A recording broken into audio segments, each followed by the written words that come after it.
உலகம் முழுவதும் வருகிற ஆகஸ்ட் மாதம் 14ஆம் தேதி ரிலீஸ் ஆக போகிற திரைப்படங்க அமெரிக்காவில் மட்டும் ஆகஸ்ட் மாதம் 13ஆம் தேதி ரிலீஸ் ஆகுது.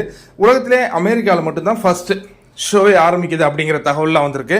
இப்போ North America premier pre sale 1.3 million plus and counting. அதாவது இன்னும் ரிலீஸ் ஆகிறதுக்கு கிட்டத்தட்ட 7 நாட்கள் அமெரிக்காவில் இருக்கிற ஒரு வாரம் இருக்குங்க. அதுக்கு முன்னாடியே 1.3 மில்லியன் ப்ளஸ். இது ஃபர்ஸ்ட் டேக்கு இந்த மாதிரி கலெக்ட் ஆகிட்டு இருக்கு அப்படிங்கிறத நீங்கள் எப்படி பார்க்குறீங்க நண்பர்களே? அதற்கு அடுத்ததாக நீங்கள் பார்த்தீங்கன்னா இதில் உச்சமாக இருக்கிறது என்ன படம்னு பார்த்தீங்கன்னா கபாலி தான்.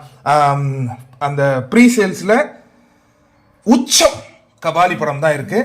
அந்த படத்தை இந்த கூலி பீட் பண்ணுமா அப்படின்னு பார்க்கணும். இப்போ ஓவரால் நீங்கள் கலெக்ஷனில் பார்த்தீங்கன்னா கபாலி படத்தை 2.0 பீட் பண்ணியிருக்கு. 2.0வை ஜெயிலர் பீட் பண்ணியிருக்கு அப்படிங்கிற அந்த தகவல்.